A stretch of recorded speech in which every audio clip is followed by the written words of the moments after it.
Subscribe करिए हमारे channel target UP TET CTET को और बेल आइकन को दबाइए। हेलो फ्रेंड्स, मैं रेनू स्वागत करती हूँ आप सभी भावी अध्यापक एवं अध्यापिकाओं का आपके अपने channel target UP TET CTET में।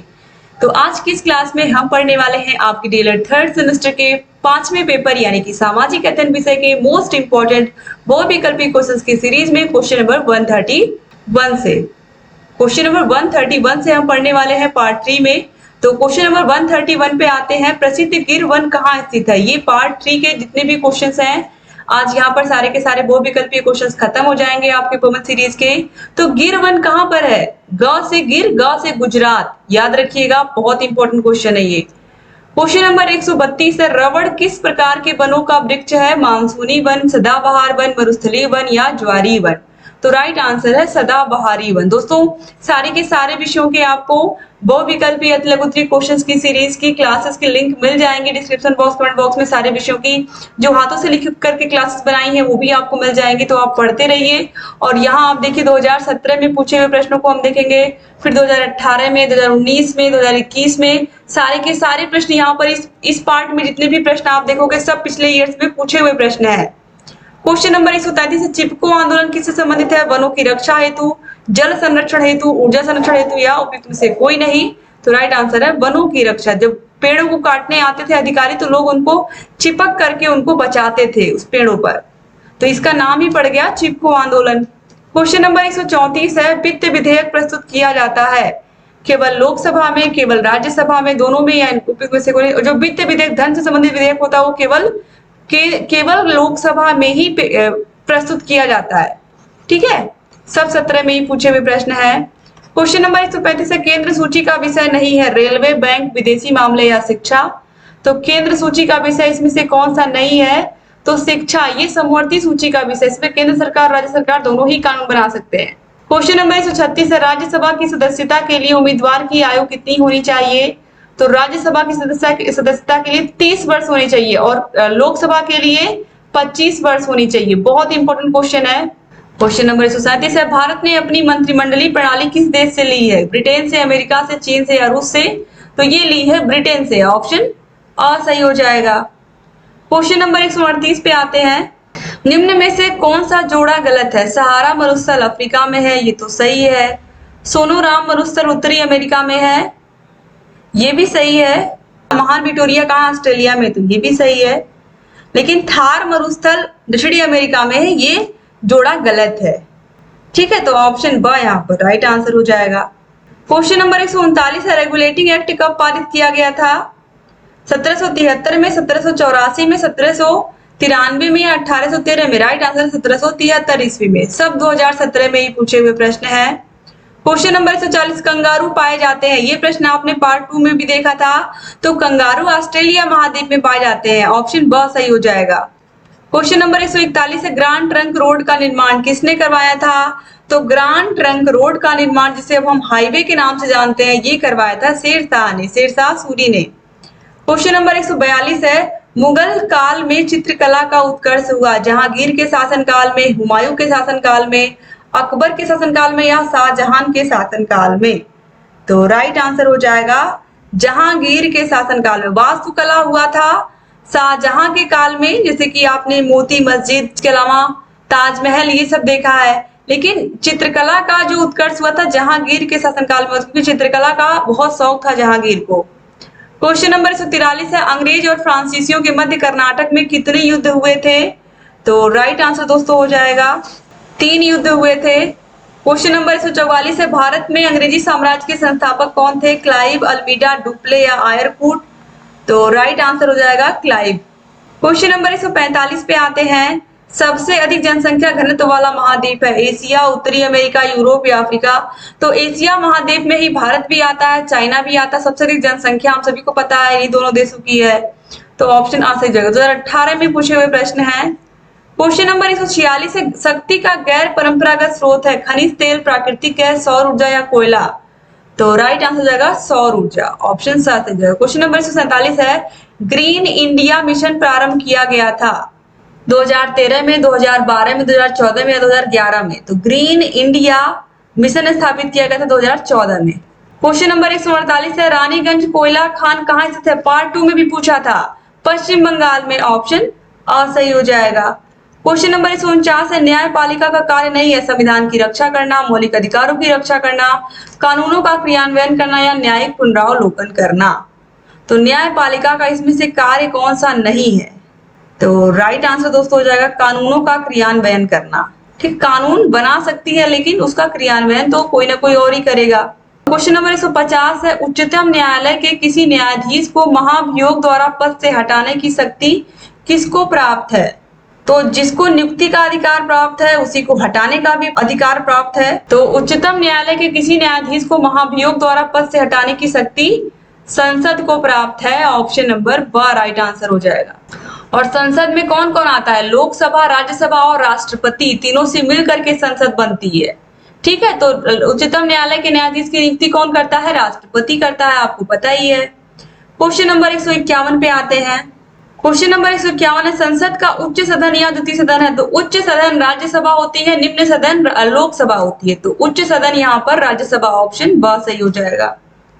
ठीक है, आगे बढ़ते हैं क्वेश्चन नंबर 152 पर। राष्ट्रपति पद के नामांकन के लिए कितने प्रस्तावकों और अनुमोदकों की आवश्यकता होती है, तो 50 प्रस्तावक और 50 अनुमोदक, ऑप्शन स सही हो जाएगा।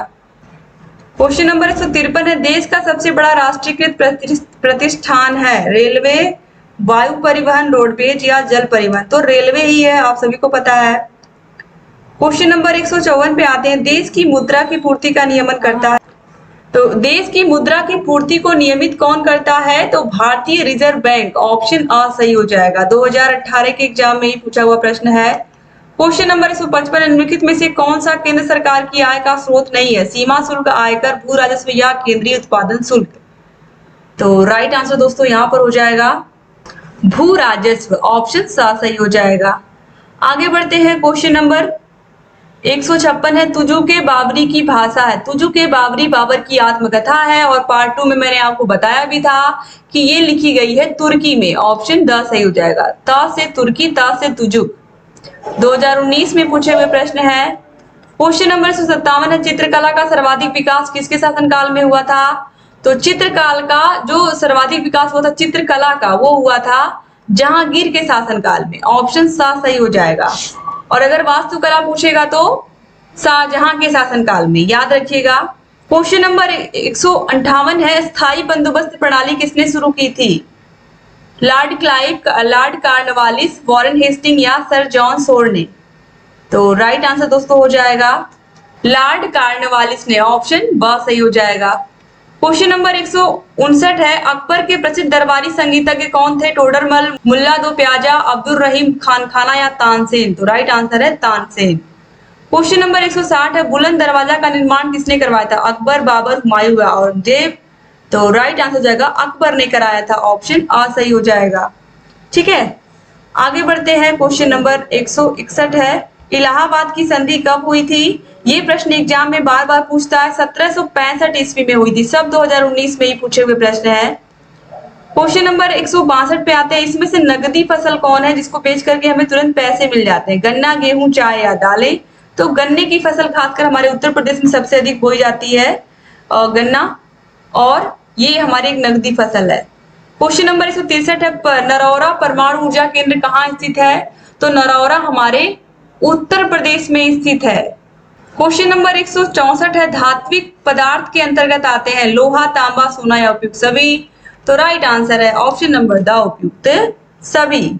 आगे बढ़ते हैं दोस्तों, क्वेश्चन नंबर 165 है संचार का साधन नहीं है, टेलीकॉन्फ्रेंसिंग, हेलीकॉप्टर, इंटरनेट या ईमेल, तो हेलीकॉप्टर तो यातायात का साधन ना, चलने फिरने का, बाकी टेलीकॉन्फ्रेंसिंग टेलीफोन के माध्यम से, इंटरनेट के माध्यम से, ईमेल के माध्यम से हम अपनी बातों को दूसरों तक पहुंचा पाते हैं। क्वेश्चन नंबर 166 है महान विक्टोरिया मरुस्थल पाया जाता है अमेरिका में, अफ्रीका में, ऑस्ट्रेलिया में या फिर एशिया में, तो राइट आंसर है दोस्तों ऑस्ट्रेलिया में, ऑप्शन द सही हो जाएगा। ठीक है, आगे बढ़ते हैं। क्वेश्चन नंबर 167 है राष्ट्रपति द्वारा राज्यसभा में कितने सदस्यों को मनोनीत किया जाता है, ये बहुत इंपॉर्टेंट क्वेश्चन है, तो राष्ट्रपति राज्यसभा में 12 सदस्यों को मनोनीत कर सकता है, ऑप्शन द सही हो जाएगा। क्वेश्चन नंबर 168 है राज्यसभा का पदेन सभापति कौन होता है, राज्यसभा का जो पदेन सभापति होता है वो उपराष्ट्रपति होता है। बहुत अच्छा प्रश्न है दोस्तों, याद रखिएगा कि राज्यसभा का पदेन सभापति कौन होता है, तो उपराष्ट्रपति। क्वेश्चन नंबर 169 है, भारत में शासन का प्रमुख कौन होता है? प्रधानमंत्री, राष्ट्रपति, राज्यपाल या मुख्य न्यायाधीश? तो शासन का जो प्रमुख होता है वो राष्ट्रपति होता है। क्वेश्चन नंबर 170 है, बाबर की आत्मकथा तुजुक ए बाबरी किस भाषा में लिखी गई है? ये प्रश्न कम से कम 5 से 6 बार आप देख चुके हो अगर आपने पार्ट 1 और पार्ट 2 को भी पढ़ा होगा। तो तुर्की भाषा में लिखी गई है।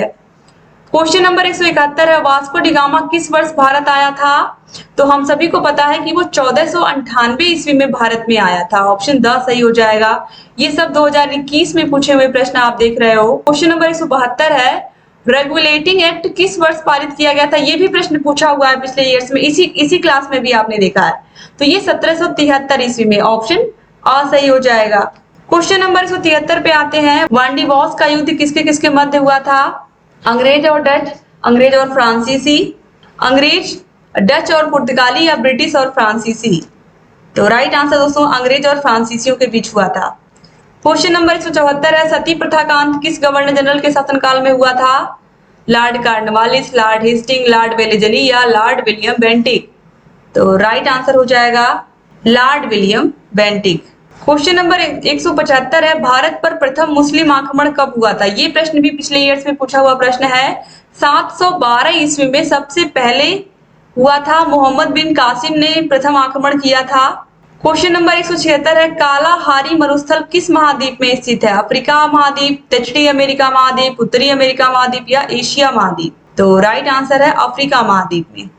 क्वेश्चन नंबर 177 है, रिजर्व बैंक का मुख्यालय कहाँ स्थित है? बहुत अच्छा क्वेश्चन है। रिजर्व बैंक का मुख्यालय दिल्ली, मुंबई, कोलकाता या जयपुर? तो मुंबई में स्थित है। ऑप्शन ब सही हो जाएगा। 2021 में ही सारे के सारे प्रश्न पूछे हुए हैं। क्वेश्चन नंबर 178 है, राष्ट्रपति अपना त्यागपत्र किसे देता है? तो आपको भी कि राष्ट्रपति को सर्वोच्च रखा गया है देश में, तो आखिर में वो किसको अपना त्यागपत्र देता होगा? तो वो देता है उपराष्ट्रपति को अपना त्यागपत्र। अगर उसको अपने पद से इस्तीफा देना है तो वो उपराष्ट्रपति को अपना त्यागपत्र देगा। ठीक है। क्वेश्चन नंबर 179 है, देखिए रानीगंज खान कोयला या रानीगंज कोयला खान किस राज्य में स्थित है? पश्चिम बंगाल में। ये भी कम से कम 4 से 5 बार आप ये प्रश्न देख चुके हो। रानीगंज कोयला खान किस राज्य में है? तो पश्चिम बंगाल राज्य में है और इस नाम से मूवी भी आई है रानीगंज। क्वेश्चन नंबर 180 है, संसद का निर्माण किससे होता है? तो जो संसद होती है हमारी, इसमें लोकसभा, राज्यसभा और राष्ट्रपति 3 लोगों से मिलकर के ये बनी होती है। तो ऑप्शन सा सही हो जाएगा। क्वेश्चन नंबर 181 है, काशी गोमती संयुक्त ग्रामीण बैंक का विलय किस बैंक में कर दिया गया है? Punjab national bank, bank of Baroda, Allahabad bank या स्टेट बैंक ऑफ इंडिया? तो बैंक ऑफ बड़ौदा में कर दिया गया है। ऑप्शन ब सही हो जाएगा। 2021 में ही पूछे हुए प्रश्न है सब। डिगबोई तेल उत्पादक क्षेत्र किस राज्य में स्थित है? तो ये असम में स्थित है। असम डिगबोई। ऑप्शन द सही हो जाएगा। क्वेश्चन नंबर 143 पे आते हैं, निम्नलिखित में से कौन खरीफ की फसल है? मटर, तरबूज, गेहूं या मूंगफली? तो राइट आंसर है मूंगफली। क्वेश्चन नंबर 184 पे आते हैं, राज्यसभा का सदस्य निर्वाचित होने के लिए न्यूनतम आयु कितनी होगी? तो लोकसभा का होने के लिए 25 वर्ष, सांसद बनने के लिए हमें 25 वर्ष की आयु होनी ही चाहिए हमारी, वरना हम नहीं लड़ सकते सांसदी। और राज्यसभा का सदस्य निर्वाचित होने के लिए कम से कम हमारी आयु 30 वर्ष होनी चाहिए। अगर इससे कम है तो हम निर्वाचित नहीं हो पाएंगे। तो इस तरीके से जितने भी प्रश्न थे आपके बहुविकल्पी प्रश्न आपके पवन सीरीज के सारे यहाँ पर खत्म होते हैं दोस्तों। तो thank you so much class को पूरा देखने के लिए। क्लास को अच्छे से देखते रहिए और आप सारी क्लासेस को भी देख लीजिए जो मैंने हाथों से लिख करके नोट्स बनाया है, और अच्छे से तैयारी करते रहिए। जहां कहीं कोई भी डाउट है हमसे पूछते रहिए, चैनल से बने रहिए दोस्तों। और thank you so much class को पूरा देखने के लिए। अगर आपको 8 के 8 विषयों के हाथों से लिखे हुए नोट्स चाहिए तो ये हमारा कॉन्टेक्ट नंबर है, इस पर कॉल करके मैसेज करके आप सारी जानकारी ले सकते हैं। 8 के 8 विषयों का हाथों से लिखा हुआ जो नोट्स है वो आपको मिल जाएगा। सारे विषयों की क्लासेस, सारे विषयों की मास्टर क्लासेस, सारे विषयों के चैप्टर वाइज टेस्ट, सारे विषयों के प्रीवियस क्वेश्चन पेपर्स, ये सब आपको मिलेंगे हमारे ऐप में। ऐप का नाम है अस्तित्व एकेडमी। ऐप की लिंक मिल जाएगी आपको डिस्क्रिप्शन बॉक्स और कमेंट बॉक्स में। Thank you so much class को पूरा देखने के लिए दोस्तों। और दोस्तों सारे के सारे विषयों की क्लासेस के लिंक भी आपको मिल जाएंगे डिस्क्रिप्शन बॉक्स कमेंट बॉक्स में। अगर आपने चैनल को सब्सक्राइब नहीं किया हमारे तो सब्सक्राइब भी कर लीजिए, और जहां कहीं कोई भी डाउट है हमसे पूछते रहिए। जय हिंद दोस्तों।